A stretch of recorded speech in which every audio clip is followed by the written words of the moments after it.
पढ़े लिखे engineer doctor अपने घर में खुश, भंगी भी खुश है, राजा भी खुश है, प्रजा भी खुश है, अमीर गरीब हिंदू मुसलमान जो जहां खुश अपने बाल बच्चों में। अन्य जन्म जोनियों में भी ये खुश रहें, सुअर टट्टी खाली वो भी खुश है, वो भी तो सूरत है, आत्मा है, कभी सतलोकवासी वो भी थी, उसको भी कभी मानव जन्म मिला, लेकिन आज सूरत देखो टट्टी में ही खुश है। कहा महाराज इनको हम जहां भी डाल दें ये अपनी वर्तमान अवस्था में सेटिस्फाई, संतुष्ट हो जाए, खुश हो जाए। इनके अंदर कोई बहुत हलचल, आपके सत्संग के द्वारा तो हलचल पैदा होगी, हलचल नहीं पैदा होगी, असंतुष्ट नहीं होगी। अपनी ये वर्तमान अवस्था से अगर दुखी नहीं होगी तो कभी जागेंगे नहीं, भजन नहीं करेंगे, निकलने की कोशिश नहीं। हम तो ठीक हैं, जब हम ठीक हैं तो हमको सतलोक जाने की क्या जरूरत। लेकिन कुल मिलाकर ये संख्या बहुत कम रहेगी जो आपके सत्संग में, बाकी सब ठीक ठाक रहेगा इसी तरह। चौथा वरदान एक और मांग लिया। कहा हमने यहां टाइम पीरियड को 4 भागों में धरती पर बांट दिया है, सतयुग, त्रेता, द्वापर और कलयुग। 17,28,000 बरस सतयुग, 12,96,000 बरस त्रेता, 8,64,000 बरस द्वापर, 4,32,000 बरस कलयुग। ये राउंड सर्किल में चलेगा, गोल पथ में। जैसे कोई गोलाकार परिधि में आप दौड़ते रहो, कभी यात्रा खत्म नहीं होगी। आप जहां से चलोगे चलते चलते फिर वहीं पहुंचोगे, फिर चलोगे फिर वहीं आओगे। अगर सीधी रेखा पर आपको चलना पड़े तो आपकी यात्रा अनंत हो जाएगी, कभी वापस नहीं आओगे, सीधे चले जा रहे। लेकिन अगर गोल राउंड सर्किल में, गोल पथ पर आपको दौड़ना है, यात्रा करनी है, तो बराबर बराबर उसका रिपीटेशन होगा। इसी तरह यूनिवर्स यहां जो आज पास्ट है, बीत गया, कल वो फ्यूचर में फिर आएगा, वर्तमान हो जाएगा, क्योंकि सब गोलाकार, पूरा यूनिवर्स, पूरा ब्रह्मांड गोल है। इसी तरह से सतयुग, त्रेता, द्वापर, कलयुग, फिर लौट के सतयुग आ जाता, मालूम पड़ता फिर तरोताजा हो गए, फिर त्रेता, फिर द्वापर, फिर कलयुग, फिर सतयुग। यानी ये सब गोल चक्कर में, ऊपर ब्रह्मांड में भी इसी तरह हो रहा। इसलिए जब आप ऊपर चलोगे, न वहाँ प्रेजेंट है, न पास्ट है, न फ्यूचर है, वहाँ सब वर्तमान नजर आता। यहाँ तो जो बीत गया आप कहोगे कल। मान लो धरती के नीचे एक और सूरज हो जाए, एक सूरज ऊपर से, एक सूरज नीचे से। हमारी धरती पर एक सूरज दाएं से, 104 सूरज, और पूरी पृथ्वी पर बराबर रोशनी हो जाए, न कभी दिन होगा न कभी रात, हर समय दिन रहेगा, रात होगी नहीं। जब दिन और रात नहीं होगा तो संडे मंडे किसको कहा जाएगा, घड़ी घंटा मिनट सेकंड किसको कहा जाएगा। और मान लो एक तरह का मौसम हो गया, जाड़ा गर्मी बरसात किसको कहा जाएगा। इसलिए सब प्रेजेंट हो जाएगा, काल टाइम पीरियड का चक्र खत्म हो जाएगा। ऊपर इसी तरह की रचना। अमर देश सतलोक में कोई प्रेजेंट, पास्ट एंड फ्यूचर, इसलिए उसको अकाल देश। काल माने टाइम पीरियड होता, जहाँ डिवाइड किया गया है दिन रात, सुबह शाम, घड़ी घंटा मिनट सेकंड, जाड़ा गर्मी बरसात, संडे मंडे, चैत बैसाख, जनवरी फरवरी। और ये रिपीटेशन में ही चलता। गर्मी पड़ रही है, फिर बरसात आएगी, फिर जाड़ा आएगी, जाड़ा के बाद फिर गर्मी आएगी, फागुन जाएगा तो फिर फागुन आएगा, इस तरह से। लेकिन यहाँ रिपीटेशन होने में समय लगता। अमर देश सतलोक में स्थिरता है, वहाँ जनवरी फरवरी भी नहीं, सब एक सम मौसम, एक सम टाइम और पीरियड, इसलिए उसको अमर देश निर्मल चेतन धुरी कहा जाता।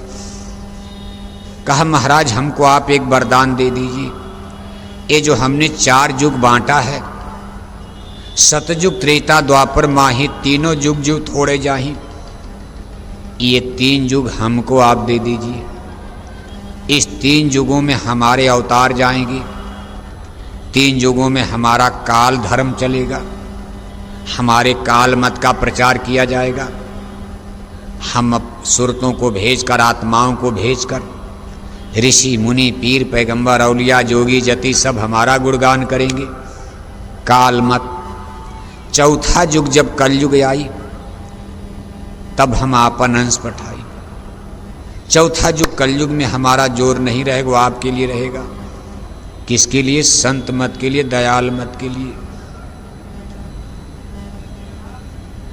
थोड़ा सोच विचार के बाद इसको भी वो मस्तू कर ले जाओ। ठीक है, आप ले जाओ, 3 युग आप ले जाओ। 3 युग में आपका प्रताप, आपका राज चलेगा।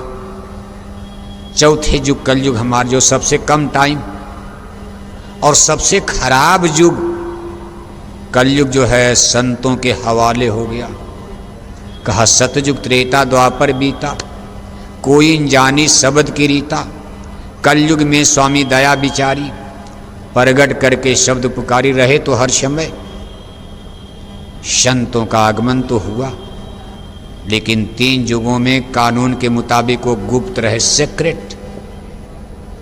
कोई उनको जान नहीं, उसको गुप्त संत बनकर रहे। जीवों को बहुत लाभ नहीं दे पाए, क्योंकि वचन दे दिया था भाई 3 युग में हम रहेंगे, लेकिन गुप्त रहेंगे।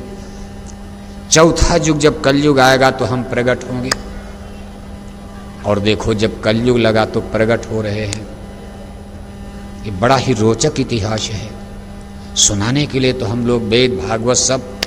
अब जनता उसी में फंसी है। प्राइमरी के बच्चे को साइन थीटा, काज थीटा, फिजिक्स, केमिस्ट्री क्या समझाया जाएगा? अभी तो उसको कम से कम शाकाहारी ही बना दिया जाए, जनता को यही बहुत बड़ी बात है। सीधे अमर देश सतलोक का बयान कर दिया जाए तो हिंदुए नाराज हो जाएंगे, भाई ये क्या कर दिया, राम को छोड़ दिया, कृष्ण को आपने नीचे कर दिया और संतों को ऊपर कर दिया। हिंदू जनता मानेगी इसको आप? लेकिन कुल मिलाकर के देखो इतिहास संतों का, ये संत मत जब कलयुग में इसको प्रकट किया गया, कई हजार वर्ष बीत गए। सबसे पहले संत नाम साहब कबीर के लिटरेचर में, ये भी एक विषय किसी हिंदू से कहो, क्योंकि कबीर साहब जुलाहे घर में, नीरू नीमा माता पिता उनकी गोद में पले पोषे, जुलाहा बनकर कपड़े बुनकर काशी नगरी में बाल बच्चों का गुजर बसर हो रहा। यानी भारत में मुसलमान आ चुके थे। लोदी वंश के सिकंदर लोदी का दिल्ली में राज हो चुका था। उस समय धरती पर संत मत प्रकट हो रहा है। कहा सतयुग त्रेता द्वापर बीता, कोई न जानी शब्द की रीता। कलयुग में स्वामी दया बिचारी, प्रगट करके शब्द पुकारी। कलयुग में भी कई हजार बरस बीत जाने के बाद, क्योंकि कलयुग लगे तो 5000 बरस हो गया, 5000 बरस में 4000 बरस से ज्यादा कलयुग बीत गया। और जब सिकंदर लोदी का राज 600 बरस पहले, काशी नगरी में संत मत सामने आ रहा। सबसे पहले साहब कबीर के अनुराग सागर में संत शब्द और सतलोक की व्याख्या मिलती। हमारी पवित्र पुस्तक श्रीमद् भागवत गीता, महाभारत, वेद, उसमें आपको संत शब्द नहीं मिलेगा। नाराज मत होना, क्योंकि आप सब लोग सत्संगी हो। दुनियादार तो बहुत कम लोग, समझो इस चीज को। और आपको सुनाया जा रहा, दुनियादारों को तो बाद में समझाया जाएगा। गीता में, वेदों में, शास्त्र में, पुराण में जितने स्पिरिचुअल लिटरेचर्स हैं, कहीं आपको संत शब्द नहीं मिलेगा, सतलोक नहीं मिलेगा। इस तरह से धुन और शब्द की व्याख्या भी नहीं मिलेगी। लेकिन साहब कबीर के अनुराग सागर में सबसे पहले ये चीजें सामने आई। जिस समय ये चीज काशी नगरी में प्रकट हुई, उन्होंने इसको गाया और डंका बजा करके इसका एनालिसिस किया, एक्सप्लेन किया। तो काशी नगरी तो कर्मकांड का गढ़ है। बड़े बड़े पंडित, पुरोहित, विद्वान, हाहाकार मच गया कि भाई ये क्या आप कह रहे हो, ये तो सब स्वर्ग, वैकुंठ, ये सब नीचे चीज छूट गई, ईश्वर ब्रह्म। और आप सतलोक की बात, सतलोक क्या, संत क्या? बड़े बड़े प्रश्न होते।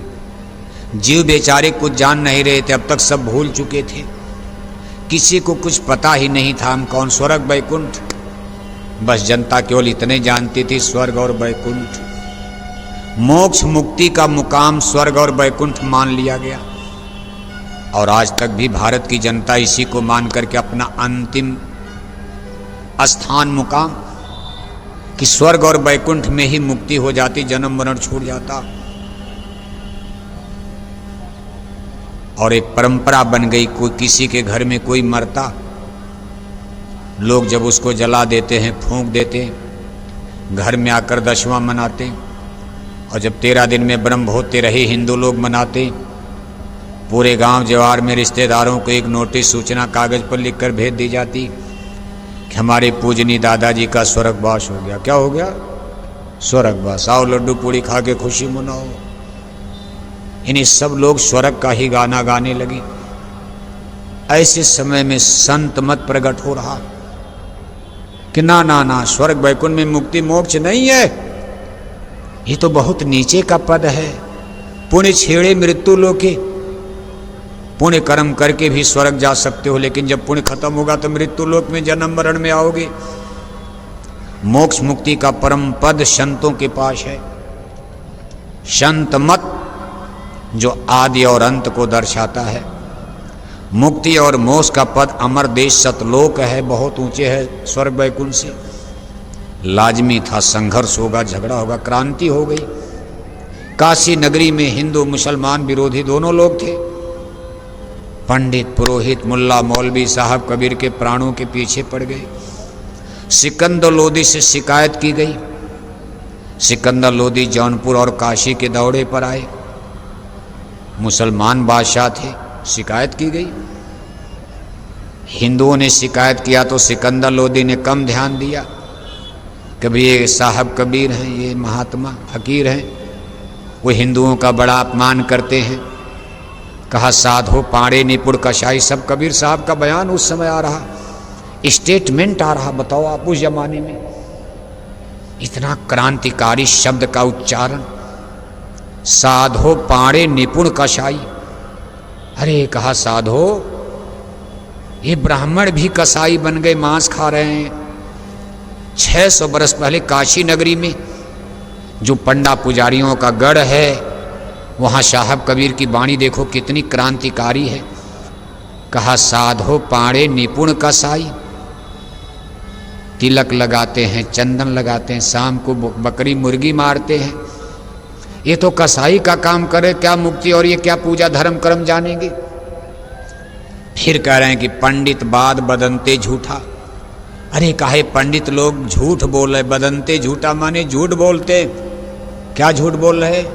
कहा राम कहे दुनिया गति पावे, खाण कहे मुख मीठा।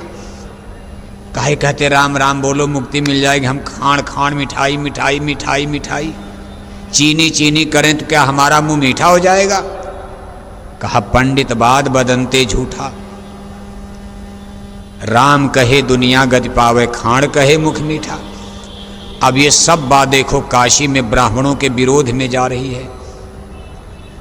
फिर आगे उन्होंने हिंदुओं के लिए कह दिया कि ये हिंदू अपनी करे बड़ाई, गागर छुए न दे, बेश्या के पावन तय सुवे। ये देखो हिंदू आई, अरे इन दोनों राह न पाई।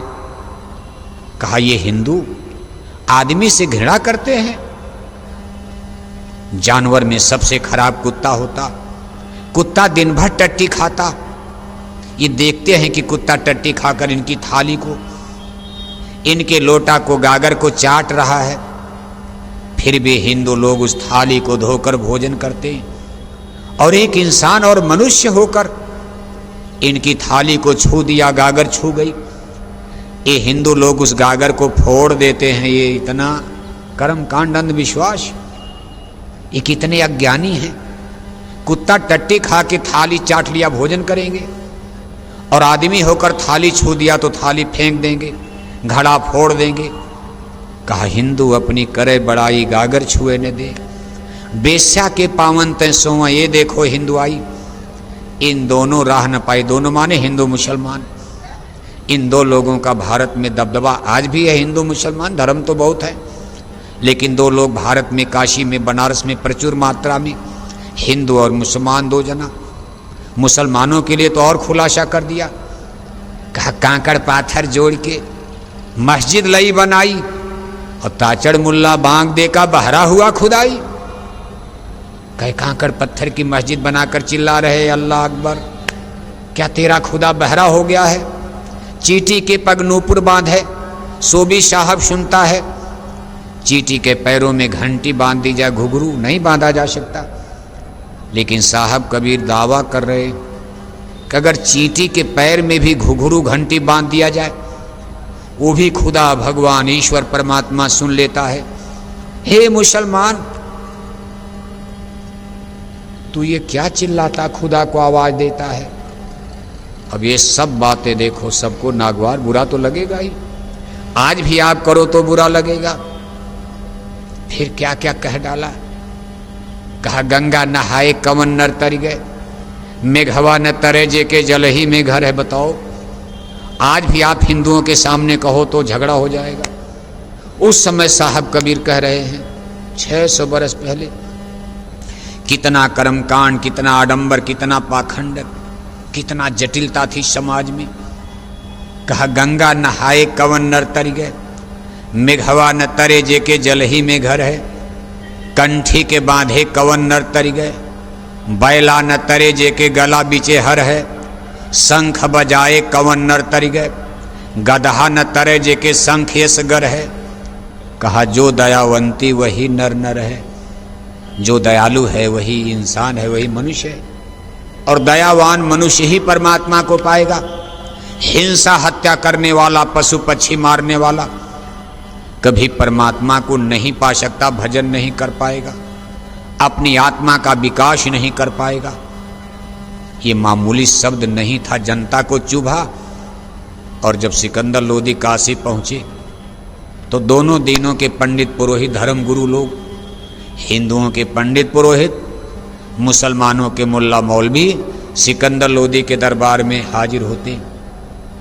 पहले हिंदुओं ने कहा महाराज, एक मुसलमान जाति में फकीर हैं, कहते हम बड़े महात्मा और हमारे राम का, हमारे धर्म की खिलाफत कर रहे। सिकंदर लोदी ने इस चीज को नहीं गौर से लिया, क्योंकि मुसलमान थे, हिंदुओं का विरोध हो रहा। सिकंदर लोदी मुसलमान बादशाह थे, बहुत ध्यान नहीं दिया। कहा ठीक है, देख लेंगे, शिकायत आप फाइल में रख दो, हमारे टेबल पर अपनी शिकायत की फाइल रख दो, हम इस पर देख लेंगे, मुकदमा चला देंगे। लेकिन जब मुल्ला मौलवियों ने कहा कि हुजूर, वो हमारे खुदा की शान में भी बकवास करता, वो बोलते हैं कि कंकड़ पत्थर जोड़ के मस्जिद लई बनाए। कहा मुसलमान के पीर औलिया मुर्गी मुर्गा खाई, ये सब लिख दिया साहब कबीर ने। कोई डरते, संत डरते नहीं है। आज उस चीज को देखो, दुनिया स्वीकार कर रही है, लेकिन उस जमाने में तलवार से खेलना, आग से खेलना था। मुसलमानों का राज है, राजा ही बादशाह है, तलवार से फैसला होता था। सिकंदर लोदी की क्रूरता को दुनिया जानती थी, कितने क्रूर बादशाह सिकंदर लोदी। अलाउद्दीन खिलजी हुए, सिकंदर लोदी हुए, औरंगजेब हुए। इनका इतिहास पढ़ो, रोंगटे खड़े हो जाते। सिकंदर लोदी ने जब ये सुना कि दीन ईमान इस्लाम का भी मुसलमान होकर खिलाफत करते, अरे कहा इसको अब तो हम मौत की सजा देंगे। अब देखो उनको बुरा लग गया। कहा मुसलमान होकर मुसलमान धर्म का, इस्लाम धर्म की शिकायत। कहा पकड़ कर इसको ले चलो, बंदी बनाओ, हथकड़ी बेड़ी बांध करके मतवाले हाथी के सामने। कहा हाथी कुचल करके मार देगा।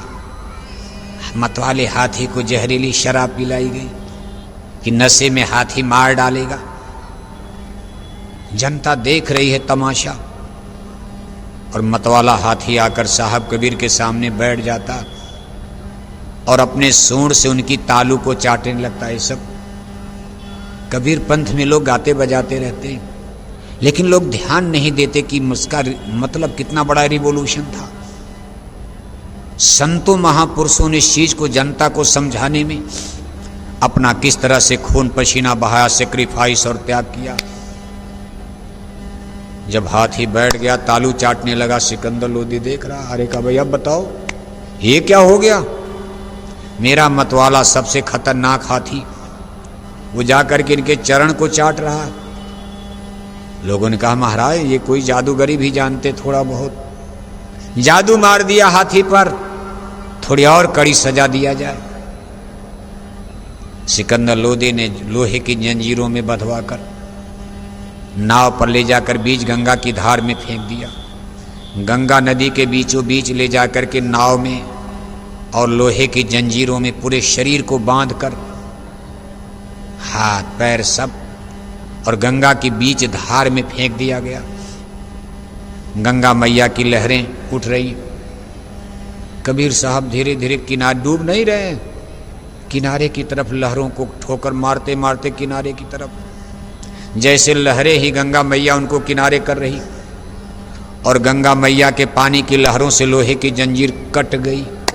बताओ आप, आश्चर्य नहीं है लोहे की जंजीर पानी से कट जाए? और साहब कबीर आराम से खड़े हो गए, चेहरे पर तेज चमक रहा, कोई भयभीत नहीं, डर नहीं, चेहरा चमक रहा सूरज की तरह से। सिकंदर लोदी ने कहा भाई अब बता रहे, कहा महाराज ये भी जादू है, कुछ और बड़ी सजा दीजिए जहां इनकी जादूगरी खत्म हो जाए। सिकंदर लोदी ने तमाम कुंतल की कुंतल लकड़ी मंगाई गई, ऊपर लकड़ी नीचे लकड़ी, बीच में उनको बांध करके लकड़ी में डालकर ऊपर से लकड़ी कई कुंतल, और ज्वलनशील पदार्थ तेल ये सब डालकर आग लगा दी गई। धू धू आग जल गई। इतिहास साक्षी है कि साहब कबीर फिर भी जिंदा बच गए थे। ऐसा कबीर पंथ में तमाम की उदंतियां बहुत कुछ है। अब कुछ तो लोग बढ़ा चढ़ा कर भी कह देते हैं, अपने गुरु की शान में मान में आदमी कुछ बढ़ाता भी है। इन्हें कुल मिलाकर के मतलब ये निकला, सिकंदर लोदी हतप्रभ हो जाते, कहते भाई अब नहीं, अब नहीं, ये जादू नहीं, कोई फकीर हैं। तुम लोगों ने हमारे द्वारा आज एक खुदा के सच्चे फकीर का, महात्मा का अपमान करवा दिया, मुझे तो पाप लग गया। उन्होंने मुल्ला मौलवी और पंडित पुजारियों को ही डांटा। अंत में जब वो जाने लगे दिल्ली की तरफ, तो बनारस के आसपास के गांव साहब कबीर के लिए पट्टा करना चाहे, सोने की थाल में सोने की असरफी सजाकर दक्षिणा देना चाहे, और कहा अगल बगल जितने गांव हैं बनारस की, इस गांव की मालगुजारी आपके लिए रहेगी, आप अपना खर्चा चला ले लीजिए। साहब कबीर ने कहा नहीं बादशाह, मुझे इसकी कोई आवश्यकता नहीं, मुझको जितना मिल रहा मैं खुश हूँ, इसी में खुश हूँ।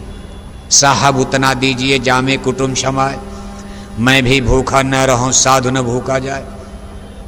इसके बाद देखो साहब कबीर का थोड़ा सा मान सम्मान काशी में बढ़ा कि जब बादशाह ही झुक गए सामने, धीरे धीरे उनकी संगत बढ़ी।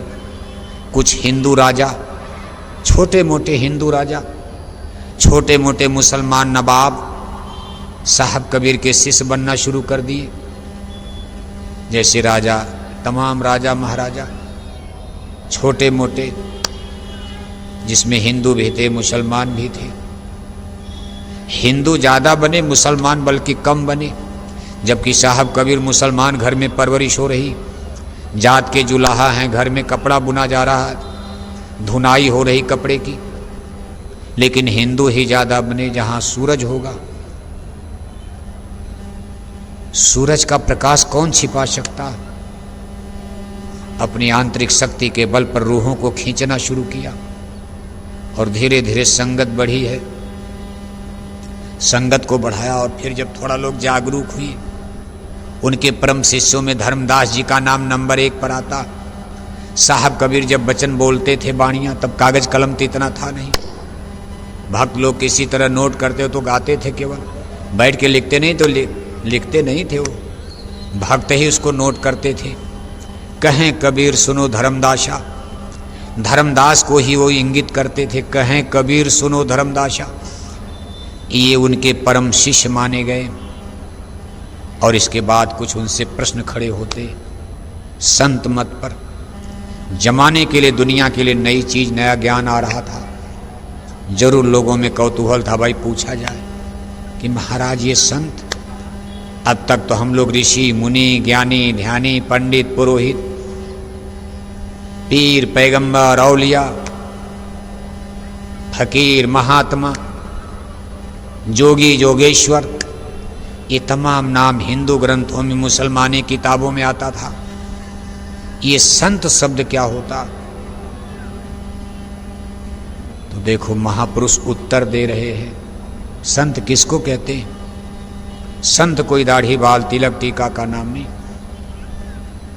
देखो ये कार्यक्रम 6 से 8 तक का है, गर्मी बहुत थी, 6 बजे पर 8 बजे तक कोई उठना मत आप, 10 मिनट आगे 10 मिनट पीछे, लेकिन लाइट सब जलेगी, आराम से आप सुनते रहो। लेकिन ये 6 से 8 तक का समय निश्चित कर दिया गया है। जब भी गर्मी में कार्यक्रम होगा यहाँ 6 से 8, कोई बहुत दूर आपको जाना नहीं, 10, 20, 50 कदम टेंट में ही, कोई साइकिल चला के 100 किलोमीटर तो जाना नहीं, 20 किलोमीटर तो जाना नहीं, अपने टेंटे में तो जाओगे आप। और ये शाम का समय आपको आराम मिलेगा, सुकून मिलेगा, ठंडा रहेगा।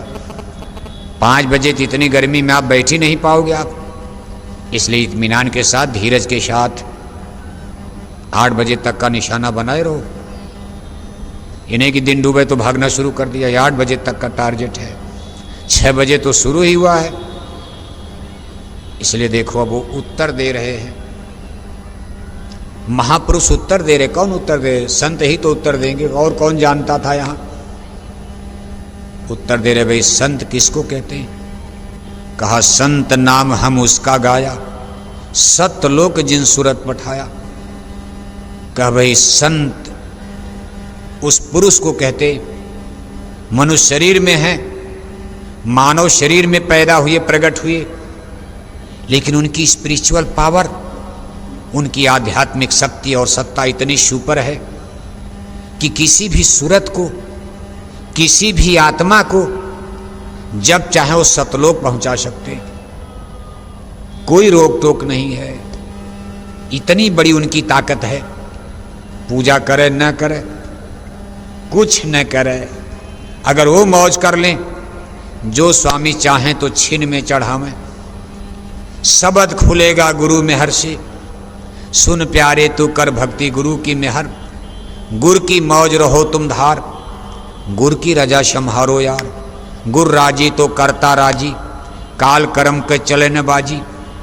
कहा उस शक्ति को संत कहा जाता, जो किसी भी सूरत और आत्मा को जब चाहे सतलोक पहुंचा दे। ठीक, सतलोक पहुंचा दे। अब एक बात और खड़ी हो गई, महाराज आपका सतलोक फिर क्या है? हम तो केवल स्वर्ग और वैकुंठ बहुत जानते हैं, तो जनता ईश्वर और ब्रह्मलोक। स्वर्ग और वैकुंठ 3 लोक है, 14 भुवन है, 14 स्वर्ग है, वैकुंठ है, आकाश लोक, पाताल लोक, मृत्यु लोक। ब्रह्मा का ब्रह्मापुरी देश, विष्णु का विष्णुपुरी, क्षीर सागर, भगवान शंकर की शिवपुरी। कहा इसके आगे तो जनता जान ही नहीं रही है। वेद ने हमको इतना ही बताया, ब्रह्म ब्रह्म ब्रह्म, अहम ब्रह्मास्मि, अहम ब्रह्मास्मि। ब्रह्मलोक यानी व्यापक ब्रह्म निरंजन का देश, सहस्रदल कमल, ये भी जनता को नहीं पता था। सहस्रदल कमल, बस ब्रह्म ब्रह्म, अहम ब्रह्मास्मि, अहम ब्रह्मास्मि। ये उस समय की बात है जब रामायण नहीं लिखी गई थी। ये जो रामचरितमानस आप पढ़ते हो, ये साहब कबीर के बाद लिखा गया, बहुत बाद में। इसमें संत मत आया है रामायण में, रामचरितमानस में, लेकिन उसके पहले किसी किताब में, किसी स्पिरिचुअल लिटरेचर में, हिंदू मुसलमान सिख धर्म तो साहब कबीर के बाद खड़ा, उसमें भी संत मत है। सिख गुरु साहिबानों का, गुरु नानक जी महाराज, गुरु अंगद जी, गुरु अमरदास, गुरु रामदास, गुरु अर्जुन देव, उन लोगों ने तो संत मत का बयान किया। लेकिन ये सब साहब कबीर के बाद हुआ है, खेल हो रहा। बाकी पहले जितनी किताब मुसलमान भाइयों का है, ईसाइयों का है, हिंदू धर्म का है। इसमें कभी वहाँ ये चीज़ नहीं उजागर हो पाई, नहीं मिल पाई। कहते महाराज ये सतलोक क्या चीज़ है? अब देखो सतलोक के बारे में उत्तर दे रहे हैं। कहा त्रिलोकी के आगे शून्य, शून्य के आगे है महाशून्य, ताके परे देश सतलोका, काल कर्म नहीं कष्ट कलेशा। कहा एक तो त्रिलोकी है, इस तीन लोक के राजा को ही त्रिलोकीनाथ कहा जाता। त्रिलोकीनाथ हिंदू ग्रंथों में कहीं कहीं इनको ठाकुर जी कहा जाता, कहीं कहीं सत्यनारायण स्वामी भी कहा जाता, इनको व्यापक ब्रह्म निरंजन भी कहा जाता, इनको हिंदू ग्रंथों में ईश्वर पुरुष कहा जाता, मुसलमान इनको खुदा कहते हैं, ईसाई लोग इनको गॉड कहते हैं, जैन धर्म में इनको तीर्थंकर कहा जाता, हिंदू इनको ठाकुर जी सत्यनारायण स्वामी ईश्वर पुरुष कहते हैं। इनको अलख निरंजन भी जोगियों ने गाया है। कहा भजो रे मन अलख निरंजन नाम। वो अलग पुरुष नहीं, इनको भी अलख निरंजन, ये ब्रह्म पुरुष ईश्वर पुरुष। कभी ये त्रिलोकीनाथ, इन्होंने तीन लोक की रचना किया है, विस्तार किया। एक तो जहां बैठे हैं झझरी दीप सहज दल कमल, जिसको सूक्ष्म लोक कहा जाता, इसमें भी इन्होंने विभिन्न रचना को अंजाम दिया। उसके नीचे अंडी लोक है, जिसमें स्वर्ग वैकुंठ का विस्तार किया। अपने तीन पुत्रों को जन्म दिया, विस्तार किया अष्टांगी देवी के साथ। उसके नीचे हमारी पृथ्वी मृत्यु लोक, ये मृत्यु लोक, उसके ऊपर अंडी लोक स्वर्ग वैकुंठ, उसके ऊपर सूक्ष्म लोक। कहा ये तीन लोक के ये राजा हैं, इसलिए इनको त्रिलोकीनाथ कहा जाता। ये सब मिलाकर त्रिलोकी बन रही। कहा त्रिलोकी के आगे शून्य, गगन मंडल त्रिकुटी मुकाम, भंवर गुफा नाका महाकाल पुरुष का देश। कहा जहां बड़ी बड़ी शून्य महाशून्य, आगे महाशून्य मैदाना।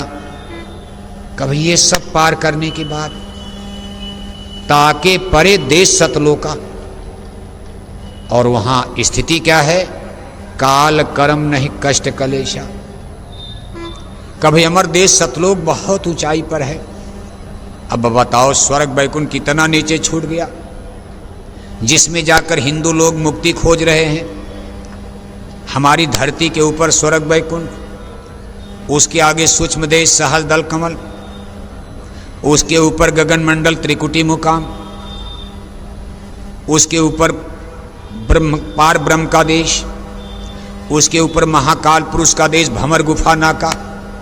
का इन सब मंडलों को पार करने के बाद अभी तो मेन संतों ने बताया, बीच में बहुत बड़ी रचना, बेशुमार, कोई गिनती नहीं। कहा सबके परे देश सतलोका, सबसे परे है सतलोक। और उस सतलोक की महिमा क्या बताई गई? कहा काल कर्म नहीं कष्ट कलेशा। वहां न काल है, जैसा कि हमने पहले बताया, वहां टाइम नहीं है, प्रेजेंट पास्ट फ्यूचर, दिन रात सुबह शाम, जाड़ा गर्मी बरसात। कहा ये सिस्टम वहां नहीं है, इसलिए उसको अकाल देश कहते। सिख गुरु साहिबान कहते सत श्री अकाल।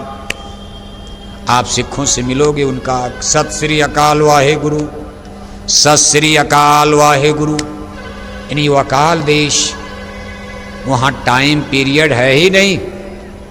और जब टाइम पीरियड नहीं तो वहाँ अमरत्व है, परमानेंट चीज़ें हैं, इसलिए वहाँ जन्म मरण नहीं है, इसलिए उसको अमर देश कहा जाता।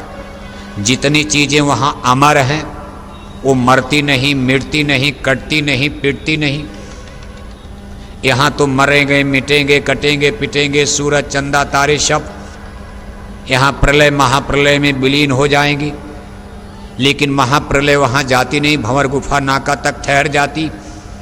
महाप्रलय की आग भंवर गुफा तक जाकर सिमट गई, सोख लेती है, उसके परे जाते नहीं। अमर देश सतलोक परमानेंट है, इसलिए वहाँ काल नहीं। पहली बात तो काल नहीं, टाइम नहीं, जन्म मरण नहीं। काल कर्म, कहा वहाँ कर्मों का विधान नहीं है। यहाँ कर्मों का विधान है, पाप है, पुण्य है, अच्छा है, बुरा है, नीति है, अनीति है, धर्म है, अधर्म है। और ये कर्मों का कानून जीवों के लिए कितना बड़ा बंधन बन गया, बेड़ी बन गई। कोई बैठ करके नोट कर रहा, उसका फल मिलेगा। अमर देश सतलोक में कोई कानून की किताबें नहीं है। जैसे यहाँ दिल्ली लखनऊ में भी कानून की किताब, आप किसी को गोली मार दोगे जेल जाओगे। कामर देश सतलोक में कोई कानून कायदा है ही नहीं। यहाँ कानून कायदा न रहे तो अधर्म हो जाएगा, हाहाकार मच जाएगा।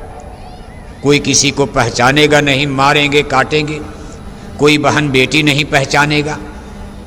कहा लेकिन अमर देश सतलोक में कानून बनाने की जरूरत नहीं है। वो निर्मल चैतन्य देश है, वहाँ किसी में कोई विकार है ही नहीं। सारी सूरतें मगन हैं, खुश हैं। जमीन जायदाद रुपए पैसे की कोई कमी नहीं। चोरी डाका कत्ल वहाँ होता नहीं है कि जमीन घर मकान कम है, खजाना कम, सब राजा हैं। ये स्थिति वहीं आएगी जहाँ सब राजा हैं, कोई प्रजा है ही नहीं। राजा माने सब पूर्ण हैं, हर तरह से परिपूर्ण है। ज्ञान में, धन में, बल में, ज्ञान में पूर्ण है। क्या जरूरत किसी का लूटने मारने की जब हमारे पास खजाना है। इसलिए रविदास जी ने भी वहाँ का एक बयान किया, प्रकाश डाला।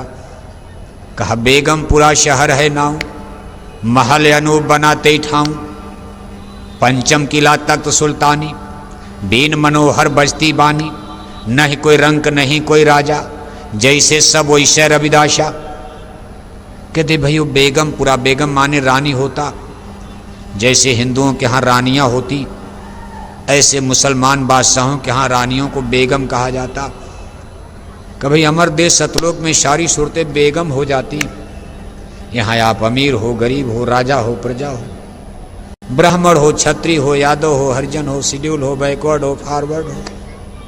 कोई लंगड़ा है, कोई लूजा है, कोई अंधा है, कोई बहरा है, कोई हिंदू है, कोई मुसलमान है, कोई गाय है, कोई बैल है, कुत्ता बिल्ला कीड़ा मकोड़ा। लेकिन अमर देश सतलोक की स्थिति बिल्कुल अलग है। कहा बेगमपुरा शहर है नाऊ, उसका नाम ही है रानियों का देश। यानी सारी सूरतें वहां महारानी है, कोई किसी से कम नहीं। सब में प्यार है, सब में मोहब्बत है, झगड़ा होता नहीं। सबके अंदर 16-16 सूर्यों का प्रकाश। बताओ आप, इतना बड़ा जिसके अंदर ऊर्जा हो। एक सूरज का प्रकाश आप देख रहे हो, भारत से लेकर लंदन अमेरिका तक सारी दुनिया को रोशनी दे रहा है। इस सूरज में, एक सूरज में इतनी ऊर्जा है। हमारी पूरी धरती माता को ऊर्जा दे रहा। वैसे वहाँ का सूरज भी अलग है, लेकिन अगर यही सूरज से तुलना करूं तो 16 सूरज का प्रकाश एक एक सूरज के अंदर सतलोक में हो जाता। जिसके अंदर इतनी ऊर्जा, एनर्जी, आप कितनी रचना कर दो, हर सूरतें कितनी रचना कर सकती। इतना आप उनके पास ज्ञान है, विज्ञान है, ऊर्जा, एनर्जी, पावर, शक्ति। इसलिए उसको रानियों का देश कहा गया। वहां कोई गरीब है ही नहीं। कहा भाई काल कर्म नहीं कष्ट क्लेश, इसलिए कोई कष्ट नहीं है, कोई क्लेश नहीं है। जन्म मरण, दुख तकलीफ, बला बीमारी। इसलिए वहां कहीं कोई मेडिकल कॉलेज, कोई डॉक्टर, कोई अस्पताल का कुछ नहीं। वहां कोई बीमार होता ही नहीं, रोग नाम की चीज नहीं। अब ये चीज यहां से देखो विश्वसनीय नहीं लगती, लेकिन हमारा आपका देश कभी यही संतों का देश है। इसको सतलोक कहा गया। कहा सतलोक की ये महिमा बताई गई वो ब्रीफ में। अब वहां की महिमा यहां कोई क्या बयान करेगा, लेकिन गुरु महाराज के वचन वाणी से जो सुना गया, समझा गया, भाई ये सतलोक अमर देश। अब कहते भाई यही देश संतन का जानो, सूरत निज घर अपना जानो। कहा संतों का यही देश है। हे सूरत, तुम्हारा भी यही देश है, संतों का भी देश है, और सारी सूरतों का वही देश है सतलोक। स्वर्ग बैकुंठ नहीं, यानी सारी आत्माओं का देश अमर देश सतलोक है। जो वहां पहुंचे संत है सोई, बिन वहां पहुंचे संत न हुई।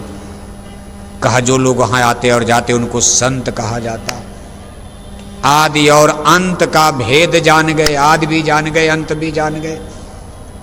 अमर देश सतलोक आना जाना जिनका हो गया वो संत गति मिल गई। कभी ये देश संतों का इतना शुभ और इसकी इतनी महिमा बताई गई। कहा महाराज ये नीचे जो लोग हैं ऋषि मुनि ज्ञानी ध्यानी जोगी ये वो पंडित पुरोहित, अरे काहे तो बड़े नीचे में। कहा पंडित काजी भेक सब वेद कतेब पुराण ऋषि मुनि जोगी और जति बसे काल की छांव। कहे जितना प्रपंच आप देख रहे सब काल की छाया है, ये काल की छाया में बसे काल के घेरे में है। ऋषि मुनि ज्ञानी ध्यानी पीर पैगंबर औलिया जोगी जति बसे काल की छांव। कहा ये काल के अधिकार में है, इनको काल दूत तुम जानो, इनकी कही एक मत मानो। थोड़ा कड़ा शब्द है, झगड़ा इसीलिए हुआ। संतों ने सीधे कह दिया इनको काल दूत तुम जानो, इनकी कही एक मत मानो। ये नहीं जाने संतन की हस्ती, ये तो बसे काल की बस्ती।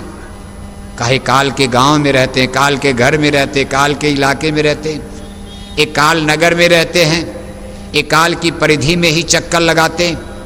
थोड़ा ऊपर चले गए फिर ज्ञान लेकर नीचे आ गए, फिर यहाँ से वहाँ डाल दिया, वहाँ एक चक्कर लगाते रहते जन्म मरण इसी तरह से। कहा नहीं जाने संतन की हस्ती, ये तो बसे काल की बस्ती। इनको काल दूत तुम जानो, इनकी कही एक मत मानो। दूत माने मैसेंजर होता है, पाती दूत होता है, संदेशवाहक होता। कहा ये जो कुछ आपको संदेशा ज्ञान सुनाएंगी ये सब काल के मुखारबिंद की काल ने आपको अर्झाया है। आपको फंसाने का जतन ये बताएंगे। काल दिया जीवन को धोखा, चौथे पद से सबको रोका।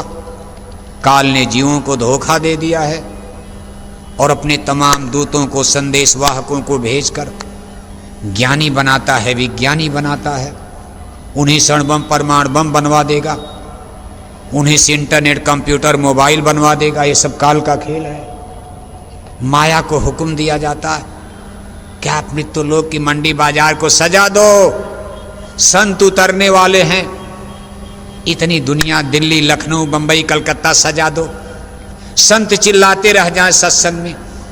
बंबई की कोठियां, दिल्ली की कोठियां, इंटरनेट कंप्यूटर मोबाइल मशीनें, कार मोटर हवाई जहाज, ऐसा घेरा बना दो जी इसमें से निकलने ही ना पाओ, उसी चक्कर में रह जाएं। देखो अपनी शक्तियों को भेज दिया। एलियंस बड़े बड़े वैज्ञानिक लंदन अमेरिका में भेजकर, वो भी आदमी है और मामूली आदमी। न्यूटन साहब सेब का बाग रखा रहे, पढ़ने लिखने में मन नहीं लग रहा। एक सेब आज नीचे गिरता है, लगे सोचने सेब नीचे क्यों गिर गया, ऊपर क्यों नहीं गया। अरे सेब तो रोज गिरता था, उनके पास सेब की बाग थी। जैसे आपके पास आम की बाग होती, ऐसे उनके पास सेब की बाग थी। ड्यूटी थी सेब रखाने की, रोज देख रहे। लेकिन आज मन में विचार आ गया सेब नीचे क्यों गिर गया। बस एक ग्रेविटेशनल फोर्स, जिसको गुरुत्वाकर्षण शक्ति बल कहते हैं, उन्होंने ग्रेविटी का नियम लगा दिया, विज्ञान में अमर हो गए। न्यूटन का गुरुत्वाकर्षण का नियम बच्चों को यूनिवर्सिटी में पढ़ाया जा रहा है, उनको कौन पढ़ाया, स्कूल जा ही नहीं रहे हैं।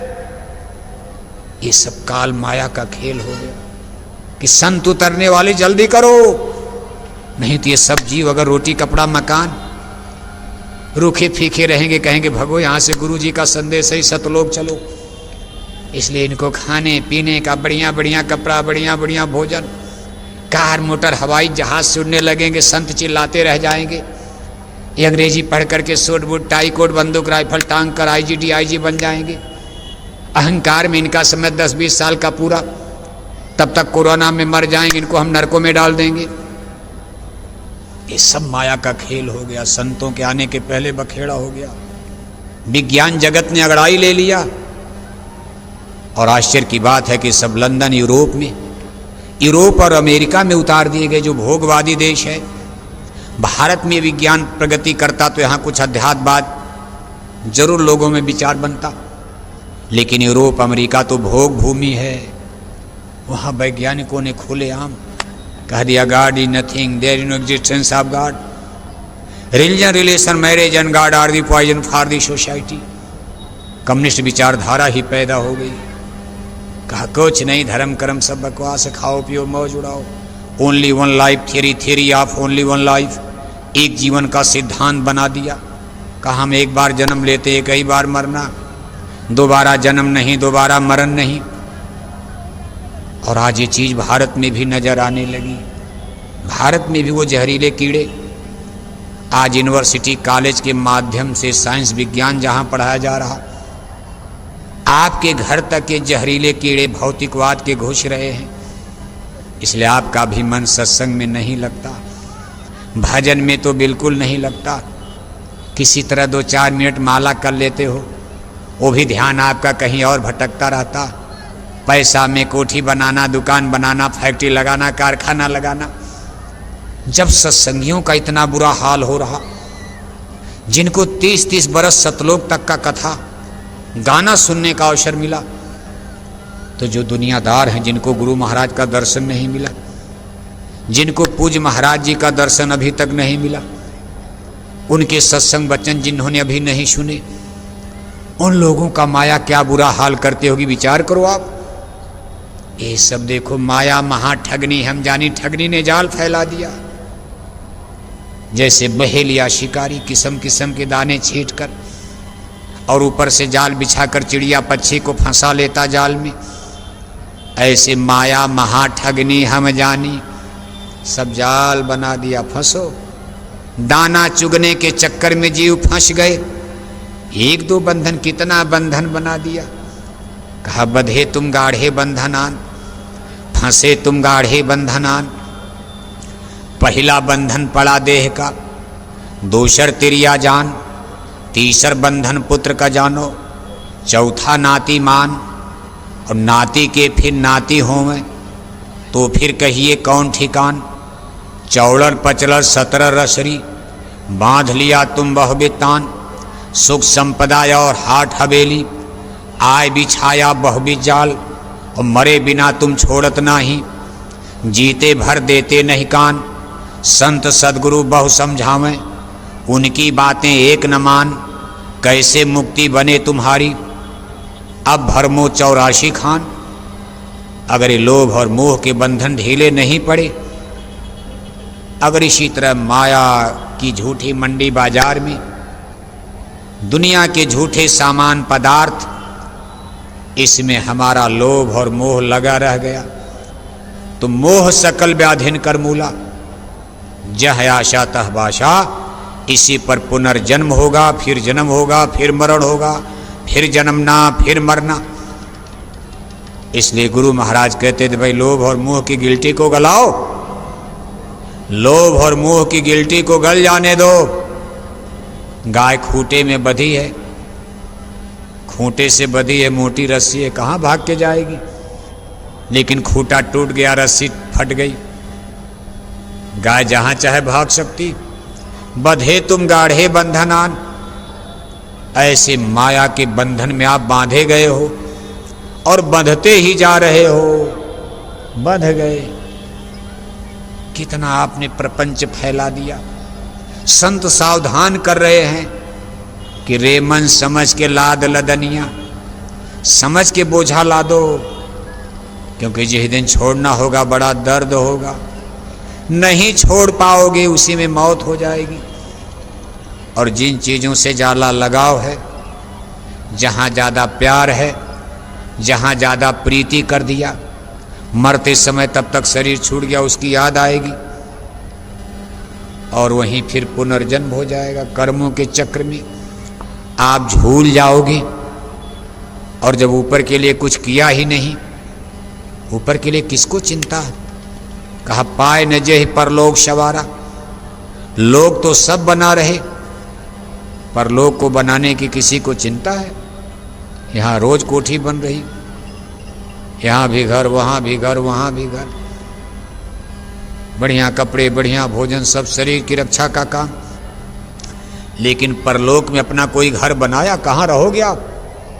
जब वहाँ के लिए इंतजाम नहीं कर पाए तो आपको कोई रहने देगा? सीधे नरक 84 में तब ठेल देंगे, क्योंकि आपका कोई मंजिल मुकाम वहाँ स्थायी बन ही नहीं पाया।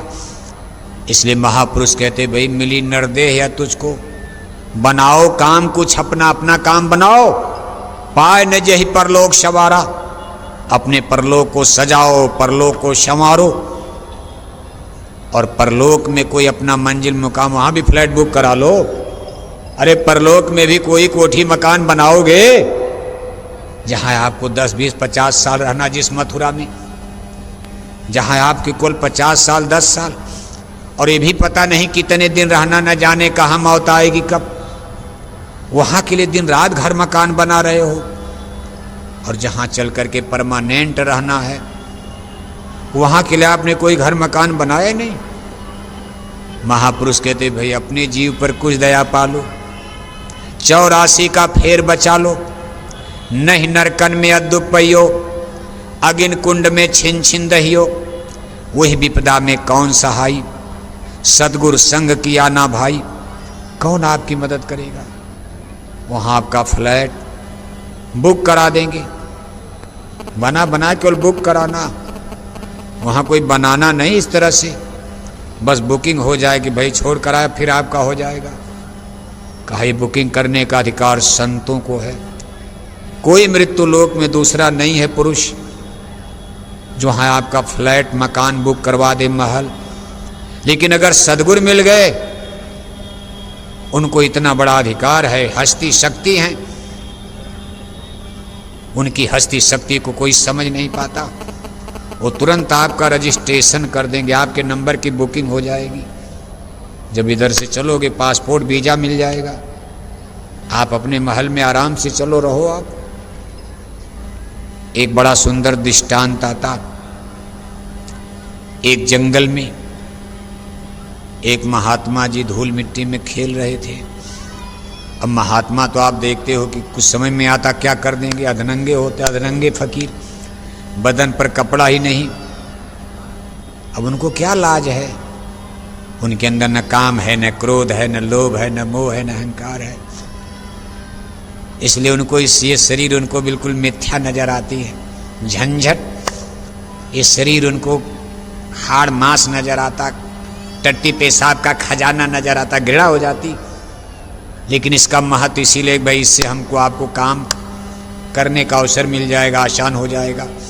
बड़े भाग मानुष तन पावा, इसमें बैठ करके हम आप अपना असली काम कर सकते।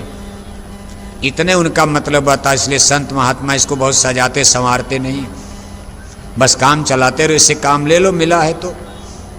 बाकी वो जानते शरीर तो हमारा है नहीं, आग में जल जाएगा, मिट जाएगा, कट जाएगा। सूरज की तरह से चमकता चेहरा, सोने की तरह से चमकती काया शरीर, एक दिन आग में जलकर मुट्ठी भर राख हो जाएगी। मिट्टी मिट्टी में मिल करके मिट्टी बन जाएगा। तो देखो महात्मा जी अधनंगे फकीर लंगोटी लगाए, बुजुर्ग अवस्था में, बुजुर्ग हैं, सफ़ेद दाढ़ी सफ़ेद बाल, जैसे बच्चे गुड़िया गुड़वा का खेल बचपन में खेलते, ऐसे बीच सड़क पर पगडंडी, तब कच्ची सड़कें, बीच पगडंडी सड़क पर धूल मिट्टी का ऐसे दीवार बना रहे, फिर उसी में ब्लॉक काट रहे, सेक्टर अलग अलग खाना बनाकर ऐसे धूल मिट्टी में खेल रहे। सब शरीर पर धूल मिट्टी, दाढ़ी बाल बिल्कुल धूल मिट्टी हो गया। उधर से राजा रानी का काफिला गुजर रहा था। राजा थोड़ा आगे थे, रानी थोड़ा पीछे रह गई। पहले राजा साहब काफिला लेकर पहुंचे। अरे देखा भाई ये गुरुजी क्या कर रहे धूल मिट्टी में। अरे कहा महाराज आप इतने बड़े ज्ञानी पुरुष, ये क्या कर रहे हो बच्चों की तरह धूल मिट्टी में। अरे महात्मा ने कहा राजन, मैं अमर देश में फ्लैट बुक कर रहा हूं, महल, तू भी एक महल बुक करवा ले राजन, बड़ा सुंदर अवसर है।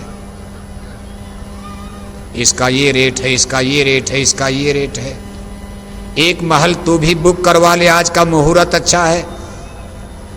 राजा हंसने लग रहे, कहा मैं राजा हूं, मैं कोई मूर्ख और पागल नहीं हूं, इस देश का राजा हूं। मिट्टी में खेल रहे करे महल बुक हो रहा अमर देश में। अरे जनता को इसी तरह साधु महात्मा धोखा देते।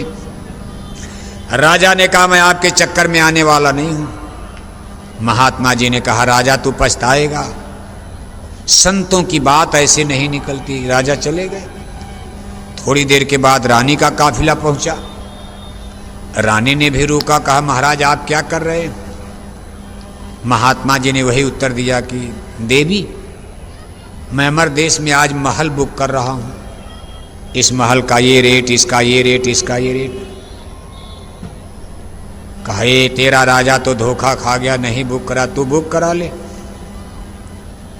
रानी ने कहा महाराज ठीक है मेरा बुक कर दीजिए सबसे महंगा। अब रानी ने ये सोचा कि भाई मैं रानी खजाना की कमी तो है नहीं, अगर मान लो गुरुजी धोखा भी दे रहे, नहीं फर्जी बात होगी, तो कम से कम मैं यही मान लूँगी कि एक साधु महात्मा को मैंने इतना दान कर दिया। साधु महात्मा के पास जाएगा, दान पुण्य होगा, कुछ तो पुण्य मिलेगा। नहीं अमर देश में महल बुक होगा, हो सकता है बात गलत हो। विश्वास तो रानी को भी नहीं हुआ, लेकिन रानी ने तसल्ली के साथ दे दिया। कहा महाराज जो सबसे महंगा, का इतनी असरफी दो बुक हो जा, दे दिया। जब रानी राजा घर पहुंचे, शाम को खाना खाकर सोए, तो रात में राजा साहब को एक सपना नाचने लगा।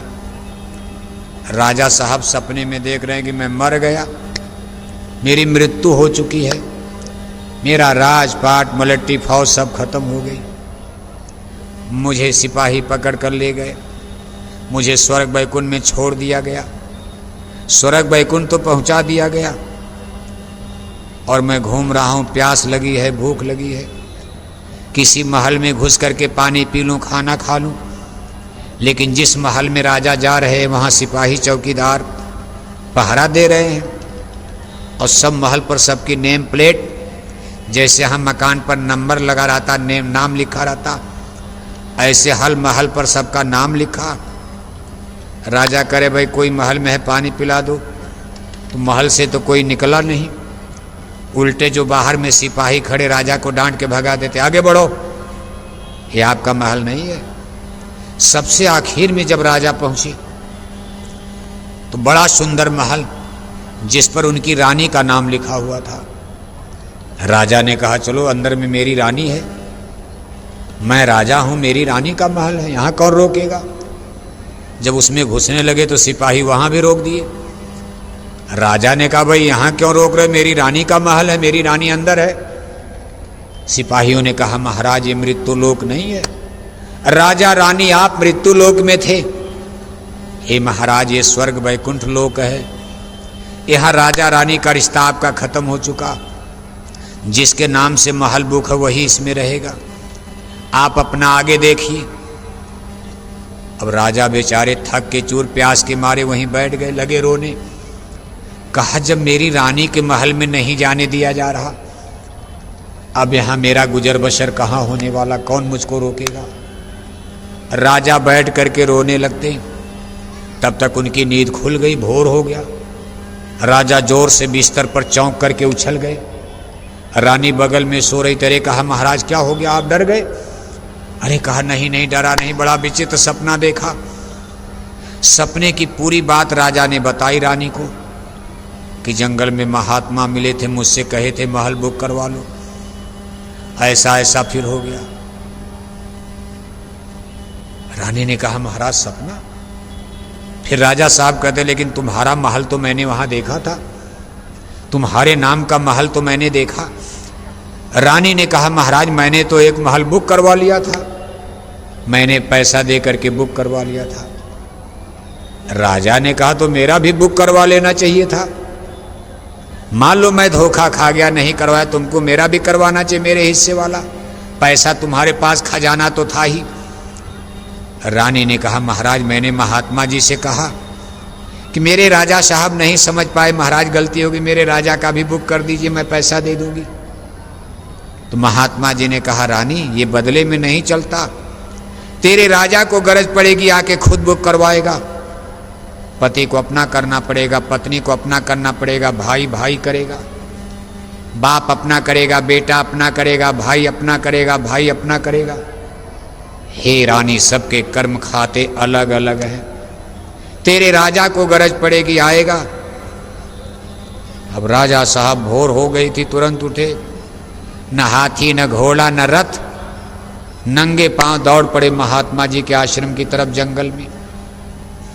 जब महात्मा जी के पास पहुंचते हैं तो महात्मा कहते, राजन अब क्यों आए हो?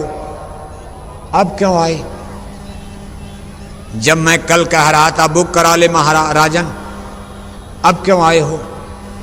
राजा ने कहा, महाराज मेरा सारा खजाना ले लीजिए, 10, 20, 1 लाख नहीं, सारा खजाना ले लीजिए, सारी दौलत। मेरा एक महल मेरा भी बुक कर दीजिए परलोक में। महात्मा जी ने कहा, राजन वो तो एंड हो गया, मेरे पास जितना कोटा परमिट था वो सब महल बुक हो गया। 2 महल बचा था, एक तेरी रानी को मैंने बुक कर दिया, एक और आदमी आया बुक करा लिया, मेरा कोटा परमिट खत्म, मैं बुढ़ा हो गया। अब मेरे मरने का समय आ गया, मैं खुद जाऊंगा। अब मेरे खाते में कोई महल है ही नहीं, मैं अब किसी को मोक्ष मुक्ति नहीं दे सकता। राजन अगर तू कल चाहे होता तो हो गया होता, अब तुमको इसके लिए अगला जन्म लेना पड़ेगा। अगर तेरे अंदर ये इच्छा जाग गई तो इतना बड़ा राजा होकर नंगे पांव भागकर मेरे पास आया है, तेरे ऊपर मुझको दया आ गई, मैं इतनी दया तुम पर कर सकता हूं कि तुमको अगला जन्म अब मनुष्य का मिल जाएगा। तूने इतने बड़े संत महात्मा का दर्शन कर लिया, तुमको अगला जन्म मनुष्य का मिल जाएगा और तुमको अगले जन्म तक अब इंतजार करना पड़ेगा मोक्ष मुक्ति के लिए। कहने का मतलब ये है कि संत सतगुरु मुर्शिद कामिल, the great master of the spiritualism में वही वो हस्ती और शक्ति हैं जो आपके परलोक बनाने में मदद कर सकते हैं। दुनिया देखो कितनी बावरी है, कंकड़ में पत्थर में इधर उधर भटक रहे। महापुरुष कहते कि जब तक संत मिले ना पूरे, पड़े रहोगे अघ में, खोजरी पिया को निज घट में। जो तू पिया से मिलना चाहो तो भटको मत जग में, तीर्थ बरत कर्म आचारा ये भटकावे जग में। और जब तक संत मिले ना पूरे, पड़े रहोगे अघ में, खोजरी पिया को निज घट में। नाम रसायन इनसे पाओ, कहा ये नाम रसायन देते, नाम अमर देश सतलोक जाने का नाम रसायन संतों के पास होता। ये नाम रसायन हमारे मन की सारी गिल्टी को गला देगा। जैसे लोहा पिघल जाता है टेम्परेचर में, ऐसे नाम रसायन के प्रताप से मन की सारी गिल्टी, मन के सारे पॉइजन, जहर, विकार, काम, क्रोध, लोभ, अहंकार, ये सब पिघल जाते हैं, भस्मीभूत हो जाते हैं। मन निर्मल हो जाता। निर्मल मन जन सो मोहि पावा, मोहि कपड़ छल छिद न भावा। मन निर्मल होगा, पवित्र होगा, उसी की आत्मा का विकास होगा। आत्मा के विकास में मतलब भजन बनने में मन की निर्मलता एक बहुत कठिन कंडीशन, शर्त है। अगर मन निर्मल होता गया तो आपका भजन जरूर बनेगा। अगर मन में मैलाई है, मन में कुटिलता है, कपट है, मन में कूड़ा कचरा, गंदगी, गंदे विकार विचार हैं, तो आप कितनों कान में उंगली डालो, आंख बंद करो, न दिखाई देगा न सुनाई देगा। इसलिए इस पर सभी संत महात्मा एग्री हैं। इस मत पर सब संत महात्मा सहमत हैं, सभी संप्रदाय मजहब में।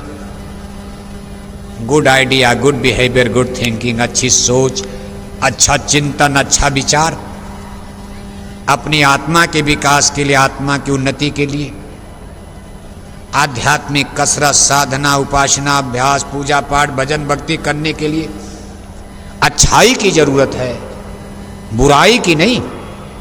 बुरे कर्म करके कोई धर्म नहीं कर सकता। और आज आप देख रहे बुराई का बोलबाला है। बुराई करके लोग धर्म करना चाहते, आत्मा को मुक्ति देना चाहते। अपने कर्म पर तो कोई ध्यान नहीं दे रहा कि भाई आत्मा को जगाना है, भजन करना है तो हमको निर्मल होना होगा। कोई ध्यान नहीं दे रहा। बस मंदिर में टन टन घंटी घंटा बजाए जा रहे और 1-1 किलो मछली खाए जा रहे। हरे रामा हरे कृष्णा कीर्तन गाए जा रहे, चंदन तिलक टीका लगाए जा रहे, अखंड रामायण पढ़े जा रहे, गंगा गोदावरी नहाए जा रहे और 1-1 किलो अंडा खाए जा रहे, 10-10 बोतल दारू शराब पिए जा रहे। बताओ, शराब और कबाब। इसको श्रीमद् भागवत गीता में भगवान के ने तामसी भोजन कहा, अशुद्ध है। ये भक्षा भक्ष अशुद्ध आहार तामसी, इसको खाने पीने से आपका मन कैसे शुद्ध होगा। इसलिए जय गुरुदेव मिशन की तरफ से समाज को जमाने को वेजिटेरियन लाइफ सिस्टम, शाकाहारी जीवन शैली जीने का संदेश दिया जा रहा। शाकाहार अपनाओ, बुराइयों को दूर भगाओ, अच्छाई पर आओ, अच्छे मार्ग पर आओ। लेकिन परिस्थितियां उतनी आसान सरल नजर होती नहीं आ रही। आज 70 बरस से हम लोग पर जय गुरुदेव मिशन प्रचार में लगा। 40 बरस तो देखो बोरा पहनते हो गया। हमारे लाखों लाख भाई लोग टाट बोरा पहनकर, लाखों लाख भाई बहनें शाकाहारी जैकेट पहनकर, आज कितने वर्षों से कितना झंडा बैनर पोस्टर, कितना डीजल पेट्रोल भाड़ा किराया, आज जय गुरुदेव मिशन का अरबों अरब रुपया शाकाहारी धर्म के प्रचार में खर्च हो गया। लेकिन परिणाम उल्टा नजर आ रहा। आपके मथुरा में इतने बड़े बड़े प्रोग्राम आज कितने वर्षों से गुरु महाराज के जमाने से चल रहे, लेकिन आपके गांव में, आपके मथुरा जिले में शराब पीने वाले घट रहे कि बढ़ रहे, मांस खाने वाले घटे कि बढ़े। देखो परिणाम उल्टा नजर आ रहा, उल्टा। जिस दिन हम लोगों ने बोरा पहना 14 मई 1983 को, जिस दिन गुरु महाराज ने टाट फट्टी बोरा पहनाया, उस दिन आपके गांव में इतने लोग शराब नहीं पीते थे। छोटे छोटे बच्चे तब दारू नहीं पीते थे। उम्र दराज लोग, और गांव में कहीं 10 आदमी कहीं 5 आदमी लोग कहते थे भाई पियक्कड़ हो गए। लोग जानते थे जितने शराब पीने वाले गांव में हैं। आज हम लोग इतना प्रचार कर रहे, इतनी मेहनत हुई, अरबों अरब रुपया झंडा बैनर पोस्टर पर्चा में खत्म हो गया। लेकिन आज परिस्थिति देखो विपरीत नजर आ रही है। आज गांव में, समाज में छोटे छोटे बच्चे शराब पीने लगे। छोटे छोटे बच्चे कक्षा 10 पास नहीं कर पाए, अभी शादी नहीं, ब्याह नहीं, और माँ बाप के चोरी चोरी जंगल में गांजा पीने लगे, शराब पीने लगे। परिणाम उल्टा नजर आ रहा। और उससे भी दुख की बात यह है कि हमारी बेटियों ने भी शराब पीना शुरू कर दिया। ये सबसे खतरनाक बात सामने आ गई। सर्वे कर लिया गया, सारे हिंदुस्तान में समझ लिया गया। आज भारत के बड़े बड़े शहरों में बंबई, बेंगलोर, हैदराबाद, चेन्नई, बंबई, दिल्ली, कानपुर, लखनऊ, जहां बड़े बड़े यूनिवर्सिटी कॉलेज चलते, विद्या के केंद्र है, आज हमारी बेटियों ने शराब पीना शुरू कर दिया। आप बताओ, बेटियां शराब पीने लगेंगी, कभी सनातन सत्य धर्म की स्थापना हो पाएगी? जोर से बोलो। बेटियां शराब पीने लगेंगी, कभी धर्मराज सज्जू की स्थापना होगी? बेटियां शराब पीने लगेंगी, कभी भगवान राम का राम राज्य भारत में आएगा? बेटियां शराब पीने लगेंगी, कभी अच्छे समाज का निर्माण हो पाएगा?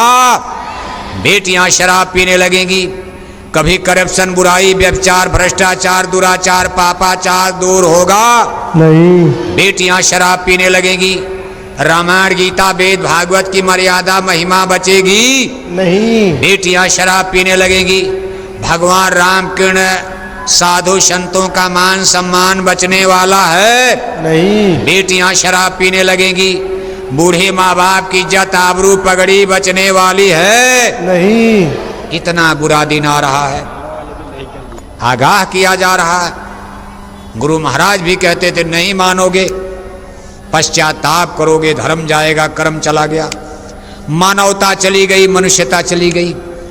अब आगे वह दिन आ रहा है कि बूढ़े माँ बाप के सामने बेटियों का हाथ पकड़ के कोई गांव का ही लेके चला जाएगा, आप हाथ मलते रह जाओगे, आपकी पगड़ी, आपका मान सम्मान खत्म हो जाएगा। ऐसा सोशल सिस्टम, ऐसा फैमिली सिस्टम, ऐसा पॉलिटिकल सिस्टम हमारे देश के हुक्मरानों ने बना डाला। जिम्मेदार कौन होगा?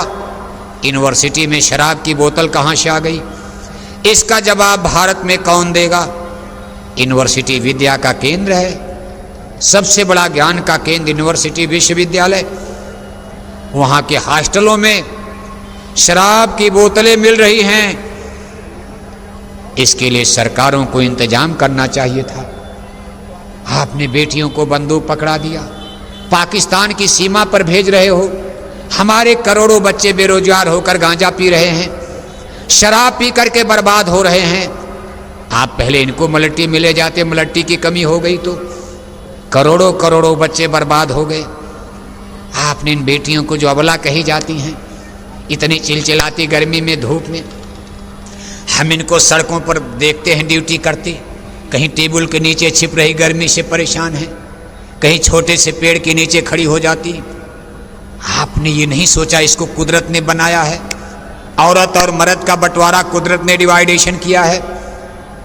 कुछ काम दुनिया में ऐसा होगा जो पुरुष करेंगे औरतें नहीं कर पाएंगी, कुछ काम ऐसा है जो औरतें करेंगी पुरुष नहीं कर पाएंगी।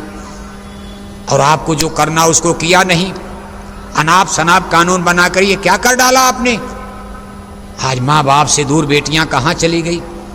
18-20 साल की बेटियां होती थी, माँ बाप घर की चौखट के बाहर नहीं जाने देना चाहते। देखो जरा, ये गांव में किससे मिलने जाती है, किससे रोज बात करती रहती है, गांव में कहाँ जाती।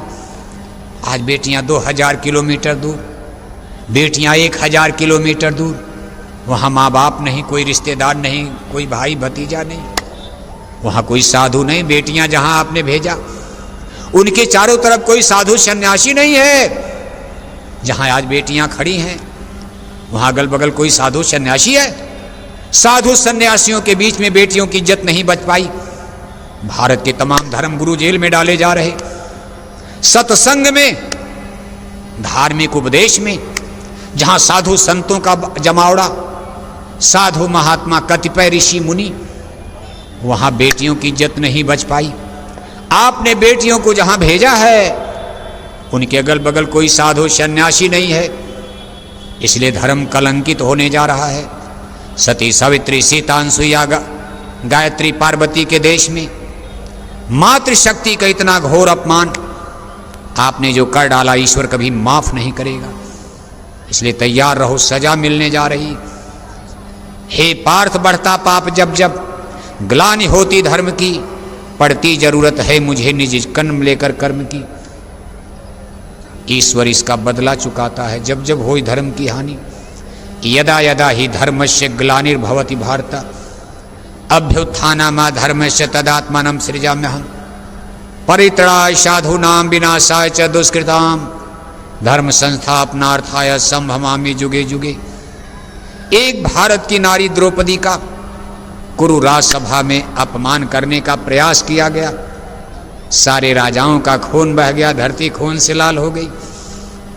आज भारत की बेटियों का, मातृशक्ति का इतना घोर तिरस्कार और अपमान गांव गांव, घर घर में आपने कर डाला।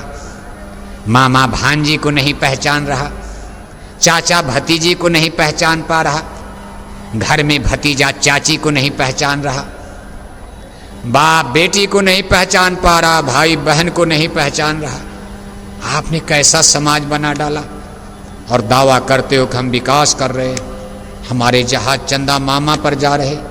अरे नैतिक बल कमजोर हो गया, चंदा और सूरज पर जाकर क्या करोगे, मारे जाओगे।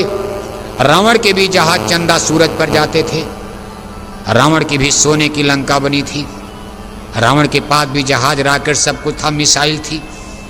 लेकिन रहा न कुल कोई रोवनिहारा। जो धर्म से गिर जाएगा, जे शाम न विद्या न तपो न दानम, ज्ञानम न शीलम न गुणो न धर्म, ते मर्तलोके भूई भार भुआ, मनुष्य रूपेण मृगाश्चरंती। अगर धर्म विहीन मनुष्य है, कितनों सोना चांदी पढ़ाई लिखाई हिंदी अंग्रेजी, कहो मनुष्य नहीं जानवर तुल्य है, पशु तुल्य बताया गया। इस धरती पर जन्म लेकर मृगाश्चरंती, मृग माने जानवर। केवल खाना पीना सोना मनुष्य का धर्म नहीं है।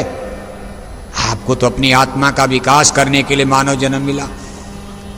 इसलिए प्रेमी भाई बहनों, आप बहुत बड़े काम में लगे हो। मिशन आपका पूज्य महाराज जी की अगुवाई में, उनकी रहनुमाई में, उनके संरक्षण में। देखो सन 2012 के बाद निरंतर छोटे बड़े काफिले निकालकर जाड़ा गर्मी बरसात की परवाह किए बिना आपको दौड़ाया जा रहा है, आपको भगाया जा रहा। आपका चंदा चुटकी सेवा देते देते कभी आपका मन खिन्न भी होने लगता, कभी आप में नाराजी नाराजा भी होने लगती, अपने अध्यक्षों को डांटने भी लगते हो। लेकिन आप गरीब तो नहीं हुए। कोई सत्संगी गरीब हो गया दक्षिणा देने से? आज आप 40 साल से सेवा दे रहे हो, आपकी भी कोठी बन गई, आपके भी पास कार मोटरसाइकिल हो गई, आपके भी बाल बच्चे अच्छे कपड़े पहन रहे।